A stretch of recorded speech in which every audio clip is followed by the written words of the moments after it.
ده د مال سره به څه کولی شي؟ ما ته یې ذکر کړه چې څلور حقوق مرتب دي. نمبر 1 په یو باندې عمل کوي. دا درې خبرې چې کوم مخکې ذکر کېدې دي د هغه تجهیز تدبیر دی او علمي دي وسایل دي. دا به راشي فقه دا د فقه مسایل دي بلکې هغه نه ذکر کوي. زمونږ د دې علم سره چې کوم تعلق دی هغه صرف د څلورمې خبرې دی. خو دا درې مو ذکر کول صرف د دې مرتبې دپاره چې په دې رواقو څلورمې ته راورسېدي نو دلته دې علم سره صرف د څلورمې خبرې کار دی چې هغه تقسیم د وراثت نو هغه درې ځکه پرېښودی. که نه شي ویلی چې هلته مخکې درې خبرې مخکې به راته وویل که د کفن به څوک دی د هغې تذکره خو بیا نه کوي. معلومې چې دا درې ونه د فقهې مسایل دي باندې فقه کې کوله. څلورمه خبره زمونږ د دې علم سره تعلق دی چې تقسیم د وراثت دی. نو دا وراثت چې تقسیمو دا هم نمبر 1 سټپ بای سټپ تقسیمېږي. د هغې دپاره مختلف صورتونه دي. چې ته اول به اصحاب الفرایض ګورې، ثبات به ګورې، بنفسه عصبت سببي، بیا پسې ضمیر حدود ارقام په دې نمبر باندې. دا نمبر تا ته ځکه درکوي هسې نه چې په دې خطا شي اول دویم دې پرېښي او چاته درېیم څلورم ته تللی سړی مړه شو یعنې چې هغه د ترور زوی دی خو ولې کوي دغه کار؟ دا یو یې د ترور زوی دی او دا بل یې د کاکا زوی دی. وګورو رشته خو یو شان ده، خو دا یو یې د مور د خور بچی دی او دا بل یې د پلار د رور بچی دی. یو شان نه دي. یو د مور نسبت دی، د مور د خور بچی دی، خوریی دی د مور، او دا بل یې د پلار د رور بچی دی. پلار باندې یو شان دي. یعنې چې داسې لوی اقدامات به ټول تقسیم کولی شي نه. هغسې ارحامو کې دی، هغه په عصبو کې دی، نو خطا نه شي. نو ځکه کاکا ترتیب درکوي. اگر چې ظاهري طور پورې د ترور زوی دی د کاکا د زوی سره برابر دی، نو د ترور زوی دي دا ذوي الارحام دي، د کاکا زوی دی عصبه دی. د فرمایي په یو ته او باصحاب الفرایض اول به وګورې ذي الفرایض څوک دي. نو بیا د دوی حصه ده اصحاب الفرایض. تا د تعریف ذکر کوي چې د اصحاب الفرایض دي څوک نو تعریف یې دا دی وهو الذي دا هغه خلک دي لهم سهام مقدره د دوی حصې مقررې دي فی کتاب الله تعالی د الله په کتاب. دا هغه خلک دي چې د دوی حصې قرآن ښوولي دي. مخکې به دا ګورئ دا اصحاب الفرایض مقدم دي. ولې؟ نو پیغمبر علیه السلام فرمایلي دي الحق الفرائض باهلها. پیغمبر علیه السلام دا مخکې کړي دي الحق الفرائض باهلها. وراثت حصې خپل ذي سهم ته ورکړه. فما ابقته چې ذي الفرائض خپله حصه واخلي او د هغې نه څه شی پاتې شو نو فلاولی رجلین بیا دا ورته عصبه وکړه. عصبې خپل مخکې بیان کړو خو بهر کې نبي کریم علیه السلام دا ترتیب کولی چې اول ذي الفرائض دي. دویمه عقل هم تقاضا کوي دا اصحاب الفرائض مخکې کړه. وجه دا ده چې دې پسې دویم نمبر عصبه را روان دي. عصبو تعریف به ذکر کوو. د عصبو په تعریف یو صورت دا دی چې دا ټول مال اغوستی شي. چې ته دې عصبه را مخکې کړې ټول مال هغه واغوستو نو ذي الفرایض به څه کوي؟ ته به سره څه پاتې شي. نو د دې وجې نه عصبه دې وروستو کړه. دا نور خو د هغې نه وروستو دي. نو ذي الفرایض به را مخکې کړې دې ته به خپلې حصې ورکړي. دا باقي به بیا هلته عصبو دا ذي الفرایض چې دا 12 کسان دي. ذي الفرایض 12 کسان دي. 4 نارینه دي، 8 په دې کې زنانه دي. خپله ښځه ده، خپله لور ده، د زوی لور ده. ذي الفرایض 8 ښځې دي. خپله لور ده، ښځه ده، خپله لور ده، د زوی لور ده. درې پکې خوی دي. عیاني، علاتي، اخیافي دا خوی دي. او مور او نیا. خپله لور، خپله ښځه، د زوی لور. درې دا شوې، درې د خویندې شوې. عیاني، علاتي، اخیافي شپږ شوې. مور او نیا دا 8 زنانه دي. او او څلور په دې کې چې کوم دی سړي دي، پلار دی، نیکه دی، اخیافي دی، خاوند. څلور سړي دي، پلار، نیکه، اخیافي رور، عیاني علاتي رور نه هغه عصبه دی. پلار، نیکه، اخیافي رور، خاوند. دا څلور پکې سړي دي. دا 12 کسان داسې دي چې دوی ذی الفرایض ورته وایي. نو بیا به دوی له حصې ورکوي. دوی له به حصې ورکوو څنګه؟ لهم سهام مقدره، د دې هر یو خپله خپله حصه د حق وله ورکړه. حق په مال پاتې کېږي که نه پاتې کېږي، بله خپله حصه ورکړه. تقسیم وروسته راځي. د دوی حصې معلومې دي. یو وجه د تقدیم دې زده کړه چې ولې مقدم، اصحاب الفرایض دې زده کړه. دې ټکي ذکر کوي دا چې د الله په کتاب کې دي. دلته عبارت مختصر دی. یو ټکی ذکر کړی دی، دوی پرېږدي. همدا طریق دی، کتابونو کې دي، قرآن کې دي. یو ټکی ذکر کوي، بل ورڅه پرېږدي. دا سره واله که تقیکم الحر، وي تاسو له مې کپړې درکړې چې تاسو مې ځان د ګرمۍ نه بچ کړئ. په دې کپړو کې یوازې د ګرمۍ نه بچئ، ولې یخنۍ نه پکې نه یخني پکې نه ذکر کېږي. نو تاسو سره هم عقل شته، خو تا ورسره ومنه که نه. تقیکم الحر والقر، وایي په خبره تاسو کتابونو کې وایي یره چې عطف معطوف ته نه حذف شوی دی. نو دارنګې دلته یو ټکی ذکر کړی، دوی پرېښي دي. وجه دا ده چې مخکې ته هلته 3 ټکي ذکر کړي دي. مخکې دې څه وویل؟ ورثت بالکتاب والسنة واجماع الامة. هلته ته 3 ویل. حق 3 دلته مراد دي چې د هغوی سهام دي مقدر په کتاب الله وسنة رسول الله واجماع الامة. دا دواړو سره ملحوظ د دوی دپاره حصې مقدرې دي. هغه حصې مقدرې تا ته ویل چې 12 کسان. تفصیل مخکې را روان چې کله دوی له حصې ورکړي، دویم نمبر یو نمبرونه وختل چې دوی نه مال پاتې شي، ثم بالعصبات، بیا به عصباتو ته ورکړي. عصبات د دې لفظ وضاحت کوو، بیا مخکې د هغه تولد خبره کوو. عصبات دا چې د عصبة الجمع ده. عصبة الجمع ده. نو عصبة دا جمع کېږي په عصبات سره، او عصبة دا جمع ده عصب. او دا مفرد داسې دی عصب چې دا مرکوز دی، معنا د استعمال نه راځي. ولې نه راځي؟ دا جمع ټکی چې عصبتون دی، د استعمال د جنس دی.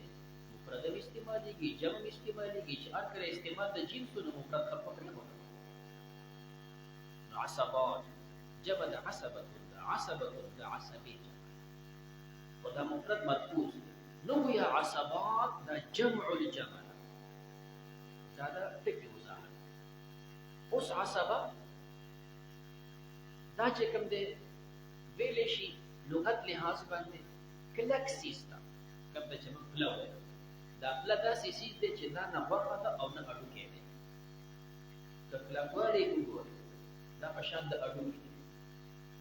که پوسوالی وګورئ، په شان د غوښې دی. دا د دواړو د جوړ کار کوي. غوښه پستی، هډوکی کلکي، دا د یو بل نه بعید دي. د پلې داسې کار وکړو چې دا پوس سیز چې غوښه ده د کلک سره یې کلک ورنږدې کړو هډوکي سره. دا د دواړو د جوړ کار کوي. مثال په طور دا چې ته داسې دا لاس وځایې که نه، نو که په دې کې دا پلې نه وی که نه، نو صرف غوښه وی، بیا دا کار نه کوي. غوښه پستی، هغه بیا داسې لاس نه ټینګېږي. نو هډوکی دی، نو به دغه بوتل. او که دې منځ کې غوښه وی، نو غوښه غوندې کېدلی شي، نو دا غوړ داسې به غوندې کېده. په دې منځ کې پکې پلې الله ورکړي. د هغه پلو دغه کار وکړو چې داسې داسې دغه ونیو، هر انداز نه دغسې ونیو. دا غونډۍ نو پله دغه غونډېږي، خورئ نو غولیږي. هډوکي خو دا کار نه کوي، او نه غوښه دا کار کوي. دې د دواړو منځ کې جوړ پیدا کړي. عصبه دلته شته، دا مضبوط سیز دی. د دې وجې نه چې څاروی الار کړي او په دې کې دا پله راوباسي، دا چاقو ورته نه کټېږي. دا کلک سیز وي. پخوا دا چې د واغستو نه موږ ورته سرباندې وایو که نه، یوه کې دا اچوي، یا بیا پرې د خاخیر هغه ښکر او سیزونه تړل، یا بیا د کټ خپه پرې تړله. چې یو ځل پرې د کټ خپه وتړې که نه، نو وچه شي، بیا هغه به ته بوډا شي، خو دا چې کوم دی بیا خرابېږي نه. عصبه داسې کلک سیز ته وایي. نو دا داسې مضبوطه رشته ده که نه، چې دا چرته هم کټ کېږي نه، دا چرته هم کټ کېږي نه. یوه دویمه عصبه دا ویل شي احاطې ته. عرب وی عصب القوم على فلان، عصب القوم د قوم په احاطه وکړه وی احاطې. او مخکې چې عصبه ذکر کوو چې دا چې کوم دی په انسان محیط وي. ستا عصبه څه دي؟ ستا زوی، ستا پلار دی، یو طرفه یو برابر، ستا تره دی، ستا چې کوم دی تره زوی دی، ستا ورور دی، یو خواته ورور بل خواته تره، نو ښکته زوی د پاسه پلار، دې خوا ورور دې خوا تره. ستا نه تو دي که تو نه. عصبه ویلی شي احاطې ته، عصب القوم، قوم په احاطه وکړه. نو دا دې ته څنګه عصب وایي چې دا ستا نه محیط دي؟ دا لغوي تشریح وه. اصطلاح د شریعت کې عصبات څنګه ویلی شي؟ نو دا مخکې تعریف ذکر کوي. عصبات د عصبة الجمع تعریف ته وګوره. والعصبة كل من يأخذ، دا تعریف. عصبه به هغه ته وایي چې دا اخلي ما ابقته، هغه چې پریښي وي اصحاب الفرائض. اول نمبر اصحاب الفرائض خپلې حصې واغستې، د هغې نه چې څه پاتې شول دا به عصبه اخلي. دویم وعند الانفراد، او چې کله ذی الفرائض نه وي او د عصبه راغلی، نو چې یوازې دی راغلی او مخکې پاټک نشته، یحرز جمیع المال، بیا به دی غونډ مال اخلي، بیا به دی غونډ مال اخلي. دا تعریف. خجی لغوي معنا دې زده کړه، اصطلاحي معنا دې زده کړه. اوس د فکر کوه تقسیمات کوو، ده پکې ټکی سیوا کړی من جهت النسب، چې تقسیمات وکړو ته به نسب دې وپېژنې. دا عصبات لغوي اصطلاحي معنا زده شوله چې دا عصبات په دوه قسمه دي. یو ته عصبه نسبي وي، دویم ته عصبه سببي وي. یو نسبي او بل سببي. دا سببي پرېږده، نسبی تی راغله. دا نسبی په درې قسمه. یو ته عصبه نسبی بې نفسه وي، دویم نسبی بې غیره وي، دریم نسبی مع غیره. عصبه مې ته دوه قسمه، سببي نسبی. سبب پرېږده، هغه وروسته خبره. نسب تی راغله. نسب په درې شکله دی. عصبه نسبی اول بې نفسه بې غیره مع غیره. درې قسمه زده شوه تفصیل. عصبه نسبي بنفسه دا په څلور قسمه دي. عصبه نسبي بنفسه دا په څلور قسمه دي. اول د انسان زوی په ښکته سلسله، ستا زوی، ستا لمسی، ستا کړوسی چې ستا نه په ښکته باندې د بچو د زامنو په سلسله کې څومره دي، دا دې ته عصبه وایي. یوه. دویم په بره د مړي پلار، نیکه، ورنیکه سړو کې چې د پلار په پلار مخکې روان وي، دا دویم. دریم د مړي رور، ستا رور، د رور بچی، وراره، د وهې بچی، لمسی، د هغه کړوسی مخکته چې څونه دي. څلورم د مړي تره، کاکا، د کاکا زوی، هغې پسې. دا څلور مراتب دي د عصبه او نسبي. دا ستا نسب دی. او په نسبي کې کم دي؟ بې نفسه دي. عصبه مو ورته ووایې ځکه ستا نه محیط دي، اوس مو خبره کوله. عصبه نسبي مو ورته ووایې ستا نسب. بیا بې نفسه مو ورته ووایې دا هر یو په ذات خود ستا چې کوم دی عصبه دی، چا ته احتیاج نشته، د چا په وجه باندې ستا عصبه نه ګرځي، دا ډایرکټ ستا په خپله دا نسب. نو دې ته وایي عصبه نسبي بنفسه. قانون به مخکې راځي. دوی ته چې وراثت ورکوو په همدغه ترتیب به ورکوو. هر قریب بعید دا محجوب کوي، هر قریب بعید محجوب کوي. خو دا څلور دي عصبه بنفسه. دویم مو وایي عصبه نسبي بغیره. بغیره دا څلور دي. دا عیاني خور ده، علاقي خور ده، لور ده، وسی ده. دا هر یو په خپله چې واخلو دا ذی الفرائض دي. اوس دې خبره کوله په فرایضو کې ماته و ښځو کې دا نو شمېرلي، دا ذی الفرائض دي. خو لیکن دا هر یو عصبه ګرځېږي په خپل رور باندې. چې ته مړ شي که نه او ستا سکه خور پاتې شي، دا ذی الفرض ده، نیم مال ته نه اخیستی شي. ستا خور پاتې شوله، یا دې سکه خور ده یا د پلار نه ده خو د مور نه ده نه مېرنۍ مور لور ده تا نه به څونه مال اخلي چې هېڅوک دې نشته دغه خور دې پاتې شوې ده یا عیاني یا علاتي نیم مال د نه اخیستی شي ذیلفرض ده دغه حصه او که دغه خور دې مړه شي او هېڅ وسر نشته وړ مال ته اخیستی شي ستا خور ده نو دا ذیلفرض ده خو که چېرې د دې خور سره رور راغی اوس د فرضیت ختم شو عصبیت ته لاړه وجه دا ده چې ته مړ شي یوه دې خور یو بل دې رور وي نو که دې خور ته فرض ورکړې نیم مال دې ورکړو د نیم چا ته پاتې کېږي د ورور ته نو دا رور خو د خور سره برابر شي نو د دې وجې نه چې رور ورسره راغی د خور فرضیت ختم شو لاړه عصبیت ته نو عصبی کړه نو چې ته مړ شي خور ور دې پاتې دي مال به درې ځای یو به دې خور ته ورکړي او دوه به دې رور ته ورکړي لهذا دې ته موږ وایو عصبه بغیره په دې کتو د غیر د وجې نه عصبه شوه که نه شوه که عیاني خور ده که علاتي خور ده که لور ده ته چې مړ شي لور دې نیم مالي کېږي خو بشرطې چې زوی دې ورسره نه وي اوس که زوی دې ورسره راغی نو که دا ته ذیلفرض ساتي نو نیم مال به اخلي نیم به دې پاتې کېږي زوی ته نو خو برابر شوه نو مجبوراً به د زوی د وجې نه د دې لور فرضیت ختمیږي دا به عصبیت ته ځي همدغه رنګې نوسۍ ده نو عیاني خور علاتي خور لور نوسۍ دا هر یو په خپله ذیلفرایض دي خو دا هر یو عصبه ګرځېږي په روح باندې نو موږ دویم ټکی عصبه نسبي بغیره دا هم څلور قسم دریم قسم وی عصبه نسبي مع غیره دا دو قسم دي عیاني خور علاتي خور دا عصبه کېږي خو په لور د مړي باندې او په لور د زوی د مړي باندې عیاني خور علاتي خور اوس دې خبره کوله چې دا اصحاب الفرایض دي که رور ورسره راغلی فرضیت یې ختم عصبیت ته لاړ یعنې چې دا خور راغلې ده خپله یا مېرنۍ رور ورسره نشته نو دا ذیلفرض وه اخوا ورسره د مړي لور ده ته مړ شوې یوه دې لور پاتې شوه او یوه دې خور پاتې شوه ته مړ شوې بچي مچي دې نشته زامن دې نشته د زوی لور ده اخوا ورسره خور ده نو دا خور ذیلفرض وه خو چې د مړي لور راغله د مړي نوسۍ راغله د هغې عصبیت ختم شو هغه فرضیت یې ختم شو عصبیت ته لاړه نو دا عصبه مع غیره ده معیت د دې جینۍ سره او بغیره ته ځکه نه وایو چې دا خو ځان د جینۍ ده دې په وجه هغه نه عصبه کېږي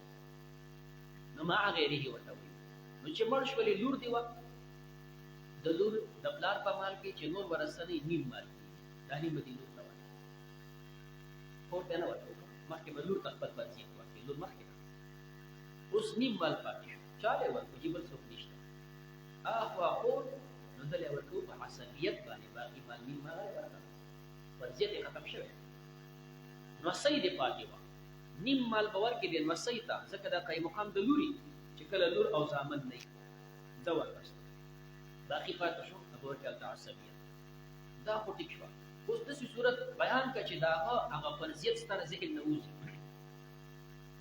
یو سړی چې کوم دی مړ شو یوې لور ده یوې نوسۍ ده یوې خور ده نو څنګه به اوس اخوا ته چې ګورې نو خور خو ذیلفرض وه په دې خوا چې لور راغله تا ته وایي چې فرضیت یې اوس ختم شو عصبیت ته بیا ځي دې خوا لور ده دا ذیلفرض ده نوسۍ ده هغه هم ذیلفرض ده نو د پلار په مال کې د یوې لور اول به ښکته سلسلې زامن دې نشته صرف ټکې یوه لور ده نیم مال لري دا به خپل فرض ووایي لاندې به کوشي نوسۍ ده نوسۍ ته به ورکړي سدس شپږمه حصه دې دپاره چې هغه شپږمه د دې نیم سره یو ځای کې دا به ثلثین شي او جینکۍ چې په طریقې د فرضیت باندې وراثت اخلي ثلثیانو پورې اخیستی شي خو د ثلثیانو نه پره جینکۍ فرض نشي اخیستی نو دې نوسۍ ته به ورکړي سدس تکملة للثلثین دا دوی خپل فرض واخیسته دا ذیلفرض یې دوی وطن ته ویسته په شپږو کې تا نیم کړه درې د لور یو نوسۍ ثلثین څلور لاړ دوه پاتې شو دوه پاتې شو بل وارث نشته اخوا چې ګورو خور ده اوس دا ورکه دا باقي مال دې خور ته په طریقې د عصبه باندې دا د دې لور په وجه باندې عصبه شوې ښځینو ته وکتل عصبه نسبي درې قسمه شو عصبه نسبی بنفسه څلور، عصبه نسبی بغیره څلور، عصبه نسبی مع غیره دوه. اسمونه زده شو دته. نو اوس راشه دویم نمبر به شروع کوله ثم بالعصبات، بیا په عصباتو شروع کو من جهه النسب. نسبی په مقدم دی. نسبی دا درې وړه قسمونه دي، دا درې وړه قسمونه نسبی دي، او ان چې عصبه نسبی دي هغه ته محقق وي، هغه روس تر باندې هغه دې سره برابر نه دي. دویم نمبر د دې نسب ده. کله دا خو نسبی مرامخ کړل تا ته تعریف ذکر کو وان عصبه كل من ياخذو. عصبه هغه دي چې د اخلي ما ابقته اصحاب الفرائض، ذل فرائض نه چې پاتې شي ابدي اخلي. دویم وعند الانفراد يحرز جميع المال، او که یوازې عصبه راغلي او ذل فرائض پکې نه غون مال اغستې شي. دا تعریف ستا نقطه ذکر کې فرمایي كل من ياخذو، لاندې تفصیل کړي یستحقو. دې کنهشته دا یو اعتراض ده. اعتراض دا واردېږي یو سړی مړ شو، زوی شته وسې شته، تاسو په کتابونو کې وایي نسب عصبه دي او عصبه نسبیم دي بنفسهم. سره د دې نه چې وسې دا عصبه دي نسبی دي بنفسه دي، او چې دلته کاکا موجود دي یا پلار موجود دي نو سیته یې سم نه ملي. او ته خو یې کله مې اخذو چې دې اخلي او دلته دې شي غسته استاد ته وي یستحقو، دې مستحق دي واغستې دي شي. هلته کاکا موجود یې پر پلار نو چې پلار وي زوی نشي غسته، کاکا شته د نیکه په مال کې هغه کاکا دې الف ولادي وراني نشي غسته. مستحق دی خو چې دا برته نه وي نو څنګه دی وي یستحق مستحق دی واغستې دي شي. ياخذ ما بقته اصحاب الفرائض. اصحاب الفرائض چې کوم دا اصحاب د جمع اضافت شوی فرائض دا د فرد جنسیت جمع ختم شوی دی. نو ته نشي ویلې چې دې بګینی علي اله به علي چې ډېر ذل فرائض حصے واخلي او دې تقواتي شي باقي اوس کې یو ذل فرض حصہ واغستل نو ابقت اصحاب الفرائض خو نه دی. اشکال ذهن ته راځي. عبارت خو دې ذکر کوي چې اصحاب الفرائض کې ډېر اصحاب الفرائض حصے واخلي بیا چې پاتې شي نو دا به عصبه ته ورکوي. نو که ډېر اصحاب الفرائض نه یو ذل فرض بیا بګینې عصبه ته نه ملي. سره د دې نه که یو ذل فرض دی او که دوه دي خو چې څه پاتې شو عصبه ته ورځي نو موږ به دلته اضافت د جنسیت دی، جنس اصحاب الفرائض، جنس اصحاب که یو دی او که دوه دی او که ډېر دی د دوی نه چې څه پاتې شو نو هغه دی اغستې شي. او عند الانفراد يحرز جميع المال، یوازې عصبه راشي او مخکې ذل فرائض نه ذل فرائض نه یوازې دایره په اوله په وړه کې دا پراته غون مال دی اغستې شي. په دې باندې اشکال پیدا کیږي چې دا تعریف خو چې بالکل دا صادق دی چې کوم دی په ذل فرائض باندې تمړ شي یو د دې پاتې شو. اوس دې خبره کوله ذل فرض ده کنه نیم مال به دا وایي دا لور په طریقې د فرضیت باندې نیم مال پاتې شو. نو وکته ښکته دې نه زوی شته نه وصیه شته نه کړوسی هېڅ نشته، پلار نیکه بره نیا وغیره هېڅ هم نشته، لونه خویندې هېڅ هم نشته، کاکا ماما دې هېڅ هم نشته. په دې نیم مال څو مخکې مسله را روانه ده واپس یې همدغه لور ته ورکړه. نو دې ته خلک راغلي نیم مال یې واغېستو په فرضیت سره د نیم دپاره بل وارث نه و، هغه مو بیا هم دغه جینۍ ته ورکړه په طریقې د رد باندې. نو دې جینۍ غونډ مال جمع کړه جمع راکړه دا خو ذل فرض او ټول مال یې واغېستو او تا خو ټول مال اغېستلو تعریف د عصبه کړو. نو دې سبا ټکی ولګوه. هغه ټکی دا چې عند الانفراد يحرز جميع المال دفعة واحدة. دې سره دا ټکی ولګوه دفعة واحدة، غونډ مال اخلي په یو ځل باندې. هلته چې جینۍ واغېسته په یو ځل نه دی اغېستی، نیم یې اغېستی په طریقې د فرضیت باندې او نیم یې اغېستی په طریقې د رد باندې. او عصبه د سینې عصبه به غونډو نه اخلي دا چې کوم دی اخلي اصحاب جميع المال، دا غونډ مال چې کوم دی اخلي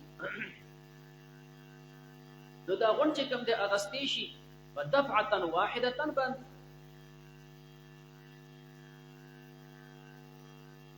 خجی دا تعریف ذکر کېدو چې کوم دی او بیا د تعریف وضاحت وکړو. اوس په دې باندې اشکال پیدا شو چې ته بیا عصبه دې ته وایي چې یحرز جمیع المال دفعة واحدة. تعریف وضاحت ته معلوم شو. تا ته مخکې تقسیمات دې دپاره کول چې په دې کې اشکالات. اوس اشکال پیدا شو. زوی خو دا ټیک ده چې ټول اغوستی شي، لور عصبه ده، خو دا لور چې کوم دی یا خور عصبه ده، یحرز جمیع المال دفعة، هغه نشي کولی. لور یا خور عصبه ده، خور چې کوم دی هغه عصبه یا چې کوم دی بغیره ده یا مع غیره ده، خو عصبه خو ده، لیکن یحرز جمیع المال دفعة واحدة خو نشي کولی. و یو شی په اعتراض باندې اخو نیم مال ده بل حساب لري فرضیت سره دا کردونه راځي خو جدا ټکی دی، خو ټول مال خو نشي اغوستی. او سره د دې نه چې دا خور عیاني علاتی لور رسۍ دا عصبه دي او بیا ستا تعریف صادق نه دی. و یو شی په اعتراض باندې دې نه جواب دوه طریقو باندې کولی شي. یو دا چې دلته تعریف کې د دوه ټکي ذکر کړي دي. یو ذکر کړی ما یأخذ ما ابقت اصحاب الفرائض، یو ټکی. بیا دویم ذکر کوي وعند الانفراد، دلته دا واو په معنا د او سره دی. اوس به دې اشکال ختم شي. یأخذ ما ابقت اصحاب الفرائض، اصحاب الفرائض نه چې پاتې شي نه هغه دې اخیستی شي، نو که لور ده او که خور ده بیا اخیستی شي. دا ټکی به صادق. او دویم چې دې ذکر او عند الانفراد یحرز جمیع المال، کدا ټکی په خور او په لور د صادقېږي نه دي صادقېږي، دا مخکینه خو به صادق دی. پوه شوې نه کنه؟ یو جواب. دویم جواب هلته به مخکې لاړ شي په دې عنوان کې به تخصیص وکړي. هلته به ذکر کوي والعصبة كل من، والعصبة دا معرف دی، كل من دا تعریف. دلته معرف دی چې والعصبه، دلته مراد عصبه نه عصبه نسبی بنفسه مراد دی. عصبه نسبی بنفسه مراد دی او بغیره او مع غیره دا اوس مراد نه دی. هر کله چې عصبه بنفسه دا مراد دی، نو اوس عصبه بنفسه څلور قسمونه دا هر یو چې کوم د تعریف صادق دی چې یاخذ ما بقت او یحرز جمیع المال، زوی غون مال اغستی شي، پلار اغستی شي، رور اغستی شي، کاکای اغستی شي. نو دا تعریف د عصبه نسبی بنفسه د پاره دی. وایي شي په جواب باندې دو جواب پوره ورکړه. دا د کتاب حل. اوس بهر اشکالات. اشکال دا پیدا شو چې هر کله ته وې دلته مراد عصبونه عصبه نسبی بنفسه. دا په عصبه او نسبیو کې درې قسمونو کې یو واغسته. عصبه نسبی بنفسه دوه دي پرېښودل، بغیره مع غیره. نو چې پرېښودل دلته خو هغه نه دي ذکر کړي، ورپسې عصبه سببي را روان دي. نو دغه نسبي خو بیا د سببیو نه هم وروسته شول او دا متفقه ده چې نسبي مطلقا مقدم دي. او دلته خو تا صرف عصبه او نسبیو کې صرف یو قسم واغستو، دوه دي پرېښودل. دا دوه د سببیو نه وروسته شول او تاخیر خلاف اجماع. وایي په اعتراض کوي. جواب دا دی چې کتاب دا ټکی دوه ځل ذکر کړی. یو ځل ذکر کوي ثم بالعصبات، ودقتو بیا دویم ځل ذکر کوي والعصبة كل من، دوه ځلې ذکر کړی. اول ځل چې دی ذکر کوي اصحاب الفرائض نه فارغ شولې، نو ثم بالعصبات، دلته عصبات ته کې چې کوم دی عصبات دا عام دی، درې واړو قسمونو ته شامل دی. عصبه نسبی بنفسه بغیره مع غیره، نو دا اوس مقدم شو د سببیونه. او بیا چې وروسته دویم ځل ذکر کوو والعصبة، دلته خاص عصبه مراد دی چې عصبه نسبی بنفسه، دلته صرف دغه مراد دی. نو تعریف یې صادق شو. بیا اشکال پیدا شو چې دا خو ټیک ده تا خو ځان خلاص کړو، لیکن دلته چې وګورو ثم بالعصبات معرف دی که نه دی؟ او بیا دا وروسته ټکی والعصبة معرف دی که نه؟ او تاسو نو لوړ کې خبره کوئ چې والمعرفة إذا أعيدت معرفة والثاني والأولى، معرفة چې معاد شي معرفه ثاني عین اوله. او بیا ورسره پکې شعر هم ذکر کول. اذا اشتدت بك البلوى ففكر في الم نشرح فعسر بين يسرين اذا فكرته فافرح. نو نور کې داسې مسله وایي کنه. نو معرفه چې معاد شي، معرفه هغه عین ګولۍ، هغه معرفه ده. دا معرفه ده چې ته هلته عصبات واغوستل، دې عصبات نه به حق عصبات مراد. نو بیا څنګه وایي چې دلته عصبه نه بله معنا اخلي؟ جواب دې نه دا دی، دا قاعده څه کلیه نه ده، دا اکثریه ده. دا کلیه نه ده چې معرفه دې معاد شي، معرفه او ثاني عین ګولۍ. وګوره قرآن کې الله فرمایي قل اللهم مالک الملک، مالک الملک، الملک معرفه تؤتي الملك معرفه. نو که ثاني عین ګولۍ قل اللهم مالک الملک، الله اسمان زمکه بر و بحر د افغانستان ملکیت دی. تؤتي الملك د اسمان زمکه بر و بحر غون چاله ورکې، چاله ورکې وایي داسې خو چا کم ده. دا خو چې کوم دی پاکستان دومره شانې شی دی چاله ورکې ورکې، نور غون نه ورکوي. نو که ثاني عین ګولا شي نو قل اللهم مالک الملک معرفه تؤتي الملك معرفه. بیا به دا ثاني عین ګولا او الله چې د کوم څیز مالک دی دا به غون کې چاله ورکوي. او داسې خو ده پته لګي دا ثاني چې عین ګولۍ په معرفه کې دا اکثریه وي، دا کلیه نه. نو دلته العصبات عام دی، اقسام الثلاثه ته شامل. او العصبه دا خاص صرف عصبه بنفسه، سبب بنفسه ته شامل. دریم نمبر ثم بالعصبه من جهه السبب. آلته متقسیم کړو چې عصبه په دوه قسم دي، یو نسبی بل سببي. د نسب وضاحت دی. اوس راشه سبب ته، ستا دغه سره هېڅ رشته نشته، خو ته صرف چې کوم دی سبب شوی، جهاد دی وکړو چې کوم دی، امریکنی دی نیولی دی، ستا غلام دی، هلکه ازاد دې کړې ښه. نو ته معتق یې هغه معتق، داسې ستا د تره زوی دی، ستاسې د ماما زوی دی، هېڅ دې نه دی، خو تا ورسره احسان وکړو چې آزاد کړو، تا له ژوند ورکړو. څنګه چې د پلار دا بچی پیدا کړی ژوند یې ورکړی دی، تا چې دا آزاد کړه تا له ژوند ورکړو. دې نه مخکې خو دی به مخکې به دی خر و، منډی کې دې خرڅاوه، دی به اغوستو، هغه ته شه ورشه زما دا سره بې سمادار خر په شانې دې کار کوو. اب ستړی شو خر څه کړه بل یې غلام خو دقیقه داسې ژوند خو نه و چې تا آزاد کړو، نو تا له ژوند ورکړو. چې ژوند دې ورکړه لکه څنګه چې پلار بچي له ژوند ورکوي، معتق دې معتق له ژوند ورکوي، نو دې عصبه شو. خو عصبه شوې نسب نه، سبب د سببي چې کوم دی عصبه. نو دریم نمبر مرتبه دغه سړی چې تا آزاد کړی دی او هغه مړ شو، اول به وراثت د هغه ذیالفرایضو ته ورکړو، یو چې نشته، د هغه به خپلوان ګورو، زوی پلار تره دا به ورکړو، عصبه دا یې نشته.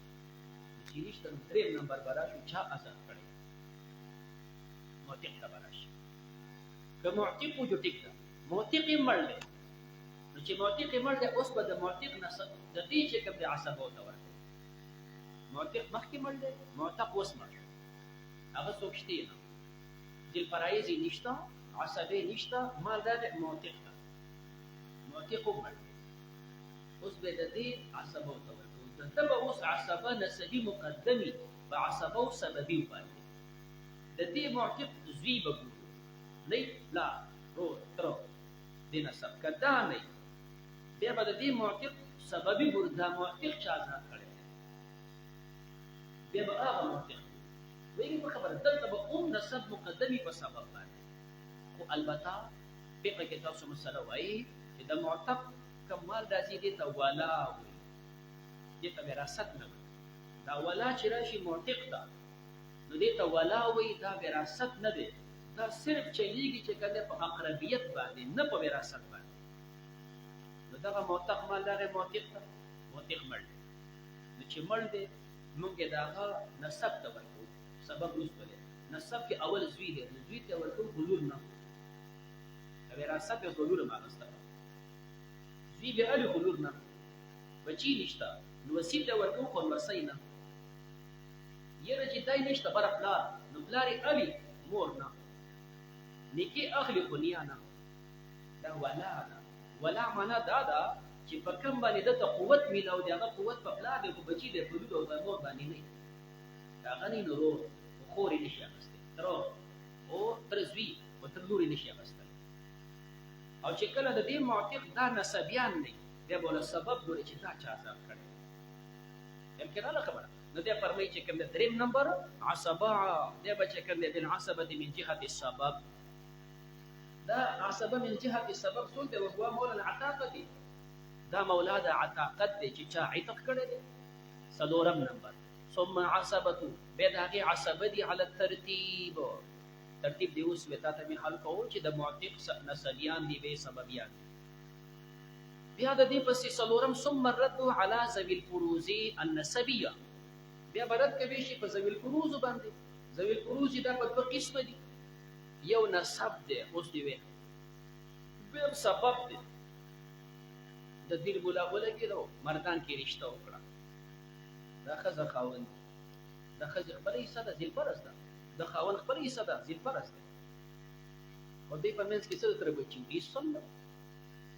پختون ولګي د پنجاب کې خزه وکړه د دې منځ کې رشتہ راغله د خاوند بخپل ایسې کده خزه مرشي او د دې خزه به ایسې کده خاوند یې مرشي اوس د پختون او د پنجابي منځ کې څه تر زابو ایسم دا ذل فرایض دی خو سبب صرف نکاح ولا نکاح ذل فرایض وای او دا سببي لہذا موږ چې څلورم نمبر رد کوو نو رد کیږي په هغه ذل فرایض باندې چې هغه نسبی دي او هغه ذل فرایض چې سببي دي په غیر رد نه کیږي ماته کته مړ شي او ستا چې کوم دی مثال په تور د ترزوی تا ول سمال ورکو پلار دې سړي ول ورکو او خزل دې امي سمیلا وشبله بیا هم سباقي مال پاتې شو دا چې رد کوو نو پلار دې ورکو خو خزل دې سره ترې چې پلار هم ځل پرز دی او خزل ځل پرز دی ورد په نسب کېږي په دې سبب نه کېږي دا زموږ د متقدمینو بیانات مسئلې ته فکر کوو وړاندې راتېدې نه ده زموږ متأخرین فرمایي خیر دی په دې زمانه کې چې کوم دی په دې ذل فرایضو سببي باندې هم رد وکړه دې ته رد کوي شي دونه خبره کوي مخکې ولې وجه دا ده چې موږ داسې نمبر وار ځو ذل فرایض نه عصبه نه دا سببي نه بیا چې مخکې لاړ شو رد او داسې چې زو اخیره کې د اعمالو په بینک کې نو متأخرین وایي چې په بینک کې د هغه نه بهتر کار چې د ښځې مال د خاوند ته ورکړو د خاوند مال د ښځې ته ورکړو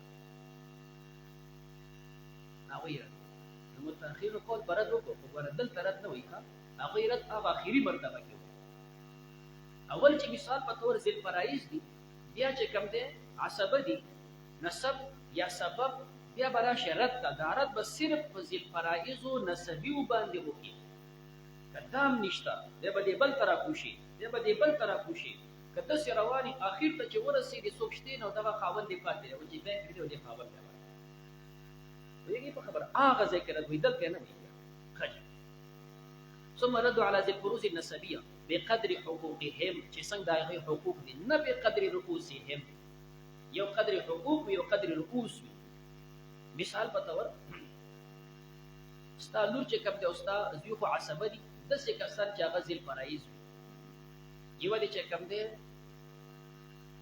مور پاتې شوله او یو دی چې کوم دی اخیافي پاتې شو نو سیدس کېږي چې کوم دی اخیافي ته دوه مثال وایي اخیافي یې هغوی دپاره کېږي سولس مور چې دوه اخیافي راشي سودس ته رسوي یو سودس کېږي د مور او سولس کېږي د دوه اخیافي یې نو مال چې کوم دی به توري مثال شپږ ځای کې دوه سولس پکې دوه دا دوه اخیافي شو سودس پکې یو دا د مور شو باقي پاتې شو درې ذل فرایض نور نشته عصبې نشته سبب نشته واپس رد نو چې رد کولو څنګه دی په دې سهامو باندې چې کوم دی څنګه چې د هلته اوله کې سهام ورکول اقصې بوله بیا دا درې اقص یو د مور دی او دا یو د یو نه بل د بل بیا په دې رد کې کله حصې د اصل سهامو سره برابري کله به د هغې نه کمیږي کله به د هغې نه زیاتېږي خو په سهامو به رد کې په رؤوسونه على قدر حقوقهم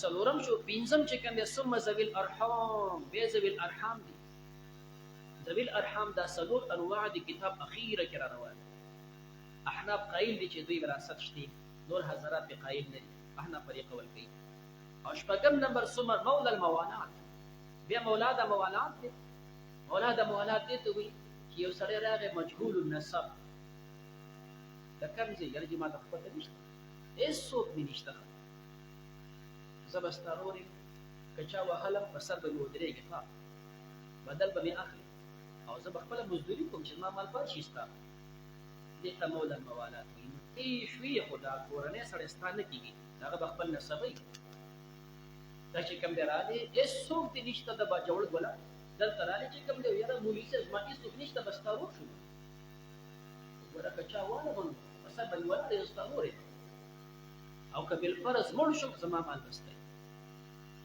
تا دپاره راغلی خو زما خو خپل بچي شته زه خو د ستا دپاره زما مال ته نشي اخیستلی دا یو طرف دی کله د طرفینو نه هم کېدی شي یو د انګار هغه او بل د بنګار هغه په جومات کې ناست دي یو بل سره خواږه شول هلکه ستا پلار وایي هېڅوک مې نشته دا بل وایي زما خو ته مړه دواړه وروڼه شو که چا واله په سر به مې ودرېږي او که چا وهلې په سر به دې ودرېږي او بیا چې کوم دی زما مال به ستا وي ستا به زما وي اوس دا دواړه جانبونه نه دې ته عقد د موالات د هغې خپل شرایط دي عقد موالات هغه سړی کوي چې د هغې خپل مخکیني نسبه او دا رشتې دار نه وي ستا رور موجود دی او ته د بل سره موالاتونه کوې دا معتبر نه دي رور دې شته چې نسب دی اوس سره چې کوم دی شرط دا دی چې دا معتق د عربو دی چې ته چا معتق کړی هلته د معتق موجود دی اوس دی وایي چې معتق دا عصبه دی چا سره چې موالات کې شرط به دی چې دې نه مخکې تا د بل سره موالات نه کړی او هغه ستا جنایت نه اخلاص کړی د بل سره دې موالات کړی ستا جنایت اخلاص کړی اوس د بل سره نشي کولی هغه سړي سره تړلی شوی شرط ولا دا دی چې ته چا سره موالات کې ستا جنایت حکومت نه اخلاص کړی تا څه جنایت کړی هغه جنایت د حکومت خلاص کړو اوس به ستا مال حکومت ته ځي بل سره ته عقد نشي کولی دا د فقه شرایط دي دا په خپل چې دا شرطونه برابر شي یو سړي د بل سره موالات وکړو نو بیا چې دی مړ شو څوک یې نشته جو تا لپاره د مال لازم نو ثم مولا الموالات احناف په دې قایل دي نور حضرات دا نه مني اخیره کې دا مسلې را روانې اوم نمبر ثم المقر له بالنسب على الغير مقر بالنسب چې د یو خپل ځان یو په غیر یو سړی وایي دا زما زوی دی او ممکن و چې هغه ستا زوی کېدی شي دا ستا زوی شو څنګه چې د بل زوی ستا نه وراثت اخلي دا چا چې تا په اقرار کړی دا هم ستا نه وراثت اخیستی شي ستا اقرار بیا د زوی سره برابر دی او دویم اقرار دی په غیر باندې ته وایې دا زما رور دی چې ته ورته رور وې دا نسب په پلار ته پلي ایا ستا پلار یې نه دی که پلار دې ومنله بیا ټیک ده خو که ته وې دا مې رور دی او پلار یې دله نه مني ته وې دا مې رور دی پلار دې مړ نو چا یې ومني نو ستا په دې خبره کې دوه خبرې یو نسب ثابتېدل دي چې دا ستا د پلار بچی شي نو دا نه ثابتېږي چې څو د پلار نه یې منلی نسب نه ثابتېږي دویم چې ته وې دا مې رور دی دا ځان سره وراثت کې شریکول نو چې ته مړ شي داسې مې خبره کړه زما رور دی چې بل څوک دی نه هغه به نه اخلي نو دا دویمه خبره کې د اقرار معتبر دی نو مخکې له بالنسب على الغیر اتم وبحيث په دا شان سره لم يثبت نسبه چې نسب ثابت نه باقراره من ذلك الغیر او که نسب د غیر نه ثابت شو بیا خو وارث دی چې ته دا مې رور دی او ستا پلار یې ومني چې او زما زوی دی بیا خو ستا رور دی بیا خو هغه مخکې ته عصبه دی خو چې پلار دې نه دی منلی نو بیا دا یې مرتبه ده اتم نمبر چې کوم دی ازامات المقر علیه بیا دا مقر په خپل اقرار مړی او د هغه نه رجوع هم نه کړي ثم الموصى له بجميع المال دلته عامه نسخه داره چې اتم نمبر هغه دی چې یو سړي وصیت کړي زما غونډ مال ته دې پلان کي نو موږ هغه ته نه ورکوو مال خو چې دا مخکې وارثان دي دې فرضي نشته چې عصبې نشته بلې نشته اخیره کې دې طرف چې دې مړ کېدو زما غونډ مال د پلان کي د عقل ورکړه بل څه نشته ثم دوه خبرې یو نسخه خدا ده چې بجميع المال د دین اصح نسخه داسې ده ثم الموصى له بیا هغه موصى له باکثر من ثلث المال باکثر ځکه ستا وصیت په ثلث پورې کاپیس کېده د ثلث نه زیات نه چېږي نو دا ثلث نه زیات وي که هغه ثلثین دي او که هغه کل دی او که هغه هر یو دی موږ چې هغه نه ناپیس کړو په دې وجه چې مخکې وارثان دي اوس چې مخکې وارثان نشته چې تا چا دپاره ویلی دی د غونډه هغه له داغه نسخه چې دلته ده بجميع المال اولاد نه دا ده چې باکثر من ثلث المال ویل شي ځکه دا اشمل نسخه به غونډه ته شامل شي دیمه خبره په دې کې دا ده چې ګوره د مخکینو کې دا نکتې بل شامل دي کنه هغه ته چې را شروع شي چې کوم یاخذ ما ابقت او یاخذ فلان او دلته وی یعطا دلته ټکی بدل دا یعطا ولې وی نو وجدت دا مخکې چې علي هغه وراثتونه او دلته چې ورکو دا وراثت نه دی دلته چې ته ورکې چې رزما مال دې پلان کې ول دا وراثت نه دی دا خو صرف کلام دی نو ځکه وی یعطا او مخکې وی یاخذو ځکه دا وراثت دا وراثت نو نقطه ته بدل کړو ثم یعطا بجمع او بیا چې کوم د اخیر نمبر ثم بیت المال چې دا یو نه او سړی مړ شماري پاتې دی نو دا به داسې د غرب سر نه دوی بیت المال کې دی بیت المال کې چې دونه په دې بنیاد نه چې دا مور مسلمانانې ګینې د تر بچي دي او وراثت دی نه چې تر بچي نه دي دا تحفظ د مال ضایعه دی سړی مړ شو مال پاتې دی ضایع کېږي نو ضایع کېږي مسلمان دی بیت المال کې ورکې ده وکړه په دې ځای باندې زنګ متأخرین وایي چې بیت المال دی وخت کې فاسد دی چې فاسد دی د دې په ځای باندې رد که په ذی الفروضو سببي باندې نو متأخرین چې رد په ذی الفروضو سببي باندې وایي نو په دې مرتبه کې وایي په مخکینو مرتبه کې نه وایي چې دلته راورسېږي او نور څوک نه بیت المال په ځای باندې وایي خیر دی بیا چې کوم دی د خاوند مال د ښځې له ورکړو چې د ښځې مال د خاوند له ورکړو